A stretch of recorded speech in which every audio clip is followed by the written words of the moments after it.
Hello everyone, this is Dr. Kavita Ocha, astronumerologist and welcome to my channel मस्तिष्का। तो आज हम बात करने जा रहे हैं अल्फ़ाबेट्स के बारे में। हमारे नेम के लेटर्स हमारी लाइफ पे फुल इम्पैक्ट डालते हैं। हर एक लेटर का इम्पैक्ट हमारी होल लाइफ पे पड़ता है और इसकी वाइब्रेशन बताती हैं हमारी ज़िंदगी का पैटर्न, स्पेशली आपके नाम का फर्स्ट लेटर। तो इससे पहले कि मैं आगे बढ़ूँ, मेरे चैनल को सब्सक्राइब करें और इस वीडियो को ज़्यादा से ज़्यादा लोगों तक शेयर करें। तो सबसे पहले हम बात करते हैं जिनका नाम स्टार्ट होता है ए अल्फ़ाबेट से, जैसे अदिति, अजय, अक्षय। इनका नंबर जो होता है न्यूमरोलॉजी में वो नंबर 1 होता है और इनकी एनर्जी होती है सन की। तो इन्हें रूल करते हैं सन। जब सन की बात करते हैं तो ये बहुत ही पावरफुल एनर्जी होती है, यानी इनकी वाइब्रेशन जो है वो काफ़ी स्ट्रॉन्ग होती है। जैसे सन के सराउंडिंग सारे प्लैनेट्स घूमते रहते हैं, वैसे भी आप देखेंगे कि इनके आसपास लोग हमेशा घूमते ही रहते हैं और अगर लोग इनके आसपास ना हो या इन्हें अटेंशन ना मिली तो ये लोग बहुत जल्दी अपसेट भी हो जाते हैं। अब सबसे पहले बात करते हैं एक ही शेप की, क्योंकि शेप हो या एलिमेंट हो या प्लैनेट, इन सब की वाइब्रेशन हमारे नाम पर इम्पैक्ट डालती हैं। तो अगर हम ए के शेप को देखते हैं तो वो एक ट्रायंगल फॉर्म में होती है जो अपराइट साइड जाती है, यानी एक एरो का फॉर्म हम इसे कह सकते हैं। जब भी कोई स्ट्रोक्स ऊपर की तरफ जाता है, इसका मतलब आप हमेशा लाइफ में लीड करना चाहते हैं, हायर पोजीशन पे जाना चाहते हैं, जो आपको एम्बिशियस बनाती है। आप बॉर्न लीडर होते हैं इस वजह से, क्योंकि आपको आपकी रिकग्नाइजेशन चाहिए होती है। इस वजह से आपके अंदर कॉन्फिडेंस हाई होता है और हमेशा आपको टॉप पोजीशन ही चाहिए होती है। ये आपकी इंडिपेंडेंट थिंकिंग पे भी वर्क करता है कहीं ना कहीं। तो पिरामिड जो है वो हमेशा आपको ऊपर की तरफ लाइफ में लेके जाता है। आपकी पर्सनालिटी को रूल करते हैं सन, तो आपका ऑरा जो है वो बहुत ही करिश्मेटिक होता है और आपकी प्रेजेंस जो है वो काफ़ी स्ट्रांग होती है और ईगो भी आप में बहुत ज़्यादा होता है। मोटिवेट करते हैं लोगों को, बहुत ही स्ट्रांग प्लानर होते हैं और कोई भी डिसीज़न जो है आप क्विक लेते हैं। जहाँ तक डिसीज़न की बात होती है, आपके लिए एक बात बहुत इम्पॉर्टेंट है, आप ध्यान दीजिएगा। अगर आपने कोई डिसीज़न क्विकली ले लिया तो वो काफ़ी अच्छे से वर्क कर जाएगा। जहाँ आप कंफ्यूज्ड हुए तो आप देखेंगे कि फिर वो डिसीज़न आपके लिए काफ़ी भारी पड़ जाता है। तो कहने का मतलब ये है कि जो पहला थॉट आए उसे फटाफट ओके कर दे, वरना ओवर कंफ्यूज हो सकते हैं आप। जहाँ आपके इतने गुड साइड्स हैं वहाँ कुछ शैडोई साइड्स भी हैं, जैसे आपका ईगो, आपका अग्रेशन। दूसरों के टैलेंट को भी आप बाहर बहुत ब्यूटीफुली लेके आते हैं। जो लोग आपके साथ काम कर रहे होते हैं या आपके फ्रेंड्स होते हैं, उनका टैलेंट कैसे सामने लाना है और कहीं ना कहीं आपको उनका इस्तेमाल कैसे करना है जिसमें आपका भी फ़ायदा हो और उनका भी लॉस ना हो, ये आपको बहुत अच्छे से आता है। पर कहीं ना कहीं आपका ये शैडोई साइड भी है, क्योंकि आप लोगों को उनसे काम कराने के चक्कर में या निकलवाने के चक्कर में डोमिनेट भी करने लगते हैं। तो इस चीज़ को आपको रोकना है, लोगों को डोमिनेट बिल्कुल नहीं करना है, अपनी कंट्रोलिंग एनर्जी जो है उसको चैनलाइज करना है, बैलेंस करना है। क्योंकि आप बहुत ही ज़्यादा कंट्रोलिंग हो जाते हैं, ये टेंडेंसी आपके ईगो को भी बढ़ा देती है और हर चीज़ पे आपका स्वाभिमान आ जाता है। स्वाभिमान अच्छा है, बट वो कब अभिमान बन जाता है आपको पता नहीं चलता। तो खुद को ओवर कॉन्फिडेंट बिल्कुल ना होने दें। ऑल्सो एक और चीज़ है कि हमेशा आपको ये थॉट आता है कि I know what is right. तो इस चीज़ को थोड़ा सा आपको कंट्रोल करने की ज़रूरत है, सामने वाले को भी सुने और समझें। हार ना मानने वाली टेंडेंसी यानी फियर ऑफ फेलियर, ये आपके माइंड में बैठा होता है और इस वजह से आप लोग बहुत ज़्यादा प्रेशर लेते हैं। ये एक रीज़न है जो आपको परेशान करता है। हालांकि लोग इस चीज़ को आपको समझ नहीं पाते और ये टेंडेंसीज आपकी नेगेटिविटी को बढ़ा देती है, तो यहाँ कंट्रोल करना इंपॉर्टेंट है। हेल्थ पर्सपेक्टिव से यही चीज़ आपके स्ट्रेस को बढ़ा देती है। ऑल्सो आपका हार्ट और लंग्स, इस जगह भी आपको कंट्रोल करने की बहुत ज़रूरत है। अब आते हैं सबसे इंटरेस्टिंग पार्ट पे। तो आपके लिए सबसे इम्पॉर्टेंट रेमेडी है अर्ली मॉर्निंग उठें, सनलाइट सोक करें, अपने फादर की ब्लेसिंग्स लें और बेयर फीट ग्रीन ग्रास पे वॉक करें मॉर्निंग में। तो जिनका भी नाम बी से स्टार्ट होता है, अब हम बात करते हैं उनके बारे में। ये लोग जो होते हैं ये हर चीज़ बहुत डीपली फील करते हैं। क्यों? क्योंकि आपको रूल करते हैं मून, और मून है इंट्यूशन, इमोशन एंड हमारी सेंसिटिविटी। आपका नंबर होता है 2 नंबर, यानी आपको बहुत ज़्यादा इंट्यूटिव वे बनाता है, क्रिएटिव वे बनाता है और आपकी इमेजिनेशन पावर बहुत ही ज़्यादा स्ट्रांग होती है। मून की पर्सनालिटी आपके ऑरा को जो है बहुत ही ज़्यादा अट्रैक्टिव बनाती है। अक्सर ये लोग थोड़े देखने में खूबसूरत होते हैं, सॉफ्ट नेचर होता है आपका और आर्टिस्टिक एबिलिटी, क्रिएटिव माइंडेड होते हैं आप लोग, क्योंकि आपको रूल करते हैं मून। और मून की एनर्जी कैसी है, हर दिन घटता और बढ़ता रहता है चंद्रमा, इस वजह से आपके मूड स्विंग्स बहुत ज़्यादा होते हैं, कभी सडनली हाई तो कभी सडनली लो। तो बहुत टाइम पे क्या होता है, अगर आप इमोशंस में जल्दीबाजी में अपने डिसीजंस ले लेते हैं और वहीं पे आपके लिए कॉन्फ्लिक्ट एंड प्रॉब्लम क्रिएट हो जाती है। इस टेंडेंसी का लोग कई बार आपसे फ़ायदा भी उठाते हैं, क्योंकि आप लोग बहुत केयरिंग होते हैं और केयरिंग के साथ साथ आप लोग शांत भी होते हैं, लॉयल होते हैं, आपकी फीलिंग्स बहुत ही ज़्यादा डीप होती है, बट आप अपनी फीलिंग्स को एक्सप्रेस नहीं कर पाते वर्ड्स में। लोगों की फीलिंग्स क्विकली समझ जाते हैं, सामने वाले के मन में क्या चल रहा है, उसे कैसे हील करना है, उसको कैसे केयर करना है, क्या एडवाइस देनी है, सब पता होता है। बट जब अपनी फीलिंग को एक्सप्रेस करने की बात आती है तो यहाँ पर आप अपनी बातों को सामने नहीं रख पाते। फैमिली एंड लव्ड वंस आपके लिए बहुत ज़्यादा इंपॉर्टेंट होते हैं, क्योंकि आप उनको नर्चर करते हैं, उनको समझते हैं। बट कई बार लोग आपको टेकन फॉर ग्रांटेड लेते हैं, हालांकि आपको पता होता है कि आपको टेकन फॉर ग्रांटेड लिया जा रहा है, फिर भी आप शांत रहते हैं और चुपचाप अपने आप को कई बार यूज़ होने देते हैं। बी के अगर शेप को देखें तो यहाँ पर 2 लूप्स होते हैं और एक लूप जो ऊपर वाला होता है वो पूरा पैक्ड होता है, तो ये आपको कहीं ना कहीं बहुत ही ज़्यादा सीक्रेटिव बनाता है। आप अपने इमोशन को होल्ड कर कर रखते हैं, कह सकते हैं कि आपके इनर वर्ल्ड में क्या चल रहा है लोगों को पता नहीं चलता।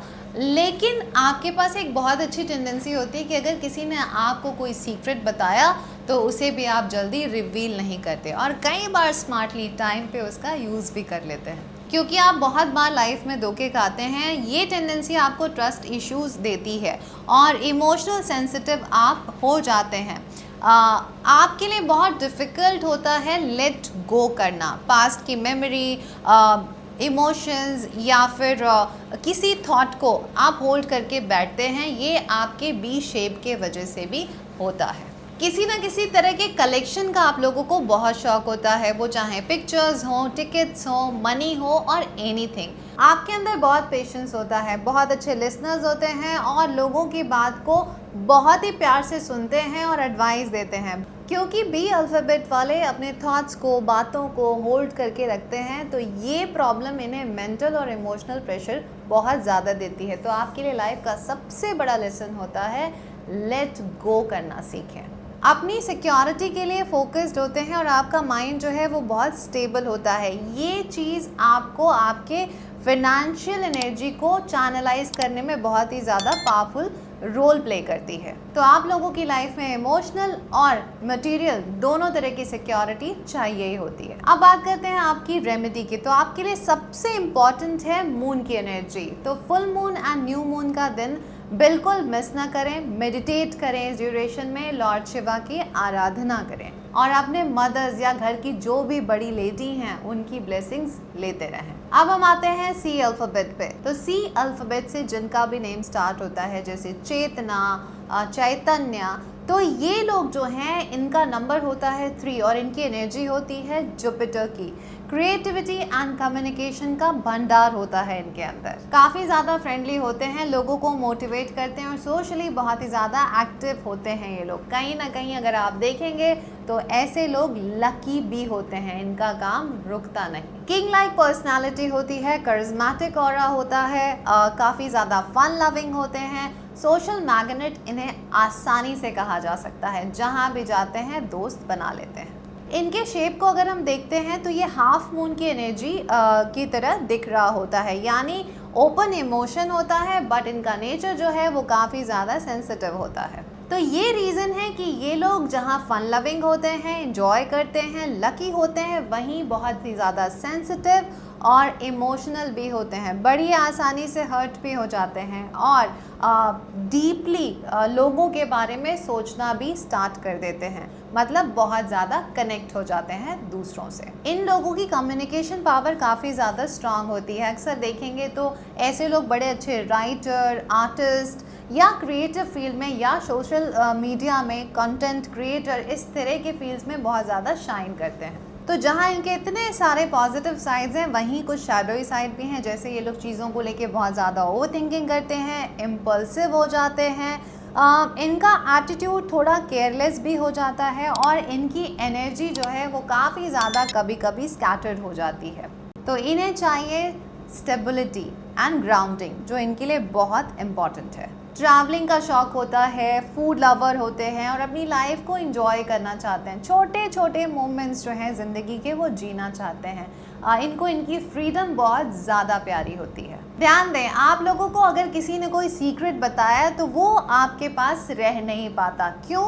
क्योंकि आप बहुत ही ज़्यादा ब्लंट होते हैं और कभी ना कभी आपके मुंह से चीज़ें बाहर आ जाती हैं और कई बार लोगों को स्ट्रेट फॉरवर्ड बोल के उन्हें हर्ट भी कर देते हैं।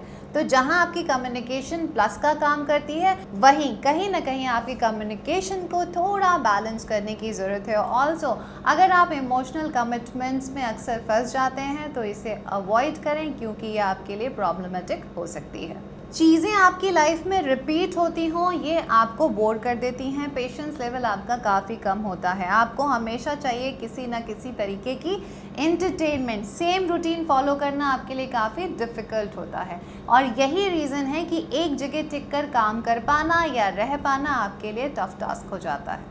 रिलेशनशिप में आप जल्दी नहीं आते, बट अगर एक बार आपने कमिटमेंट कर ली तो आप लोग बहुत ही केयरिंग पार्टनर होते हैं और फुल डेडिकेटेड होते हैं अपने लव्ड वंस के साथ। आपके लिए थर्सडे का दिन बहुत इंपॉर्टेंट है। कोशिश करें थर्सडे के दिन येलो कलर ज़रूर पहने और हमेशा अपने पास एक येलो कलर की हैंकी को कैरी करें। कीप लर्निंग, हमेशा किसी न किसी तरीके की लर्निंग करें और अपनी एनर्जी को स्कैटर्ड होने से बचाएं। अपनी चीज़ों को ऑर्गेनाइज करके रखना सीखें। ये भी आपके सबकॉन्शियस माइंड को बहुत ही अच्छे से नर्चर करेगा। डी अल्फ़ाबेट से जिन लोगों का नाम होता है, जैसे दीप्ति, दीपिका, देव, ये लोग जो होते हैं नंबर 4 की एनर्जी वाले होते हैं, यानी राहु की एनर्जी। तो ये लोग जो हैं चीज़ों को बहुत डिफरेंटली सोचते हैं। इनकी थिंकिंग बहुत ही अलग होती है। Something out of the box इनको करने की टेंडेंसी होती है। ऑनेस्ट होते हैं, हाईली इंटेलिजेंट होते हैं और ये ऑर्डिनरी चीज़ों को करना नहीं चाहते। इन्हें चाहिए थोड़ा सा अलग हटके चीज़ें करना। डी की अगर हम शेप को देखें तो वो एक straight and strong energy create करता है। मींस एक प्रॉपर स्टेबिलिटी हमें दिख रही होती है। तो ये लोग भी बहुत ही ज़्यादा डिसिप्लिन्ड होते हैं और काफ़ी ज़्यादा प्राइवेट होते हैं, क्योंकि डी पूरी तरीके से पैक्ड होता है। तो इनके लाइफ में क्या चल रहा है या इनके वर्ल्ड में क्या चल रहा है, ये दूसरों को पता नहीं चलता। काफ़ी ज़्यादा काइंड होते हैं, लोगों की हेल्प करते हैं, सपोर्ट करते हैं। एक स्ट्रॉन्ग मेंटोर का रोल भी ये लोग प्ले करते हैं। बहुत ही ज़्यादा डिसिप्लिन्ड होते हैं अपने वर्क को लेके और यही इनका प्लस है। अगर आप लोगों में से जिनका भी नाम डी से शुरू होता है वो डिसिप्लिन नहीं है, फोकस नहीं है, तो वो शायद कहीं ना कहीं अपनी एनर्जी को प्रॉपरली चैनलाइज नहीं कर रहे हैं। तो डिसिप्लिन ले आए अपनी लाइफ में, क्योंकि आप लोग बहुत ही ज़्यादा इंटेलिजेंट होते हैं। काफ़ी डीप होती है आपकी थिंकिंग, जो आपको एक बहुत ही अच्छा स्ट्रैटेजिक प्लानर बनाती है। तो अगर प्लानिंग के साथ आप कुछ काम करते हैं या फिर ऐसा कुछ काम जिसमें स्ट्रॉन्ग स्ट्रैटेजी इन्वॉल्व हो, तो उसमें आप शाइन कर सकते हैं। जहाँ इतने प्लस पॉइंट है वहाँ शैडोई साइड भी आपके बहुत सारे हैं। जैसे आप बहुत सीक्रेटिव होते हैं और लोगों का भी सीक्रेट रिवील नहीं करते और कहीं ना कहीं ये आपको इमोशनली एंड फिजिकली ड्रेन भी करता है, क्योंकि आप काफ़ी पैक्ड और होल्ड करके खुद को रखते हैं। तो ये टेंडेंसी आपको स्टबन भी बनाती है और आपका जो एंगर है वो अनकंट्रोलेबल हो जाता है, क्योंकि सारी चीज़ें स्टोर्ड हैं। तो जब वो एंगर के फॉर्म में या स्टबननेस के फॉर्म में बाहर आता है तो वो काफ़ी नेगेटिव इम्पैक्ट डालता है आपकी लाइफ पे। कोई रूल आप पे ज़बरदस्ती थोपा जाए, उस चीज़ को आप बिल्कुल नहीं मानते, बहुत ही ज़्यादा क्वेश्चन करते हैं, ओल्ड पैटर्न को ब्रेक करना चाहते हैं, हमेशा चाहते हैं कि कुछ ऐसा हो जिसमें सबका फ़ायदा हो। क्योंकि आप इतना कुछ होल्ड करके रखते हैं, इस वजह से कई बार आप खुद को आइसोलेट कर लेते हैं और ये टेंडेंसी आपको एडिक्शन की तरफ लेकर जाती है। तो यहाँ पर अपने इमोशंस को एक्सप्रेस करना आप लोगों के लिए बहुत इम्पॉर्टेंट है, नहीं तो आपकी लाइफ थोड़ी प्रॉब्लमेटिक हो सकती है। तो सेल्फ अवेयरनेस इम्पॉर्टेंट है। राहु आपको सडन अपॉर्चुनिटीज़ देता है, तो आप देखेंगे कि आपकी लाइफ में बहुत सारी अपॉर्चुनिटीज़ आती हैं, बट ध्यान दीजिएगा अपॉर्चुनिटीज़ राइट है जिसे आप चूज़ कर रहे हैं, ये आपको तय करना पड़ेगा, क्योंकि कई बार आप रॉन्ग साइड की तरफ भी चले जाते हैं। रिलेशनशिप को लेके आप लोग बहुत ही ज़्यादा लॉयल होते हैं, प्रोटेक्टिव होते हैं, बट अपनी फीलिंग्स को एक्सप्रेस नहीं कर पाते।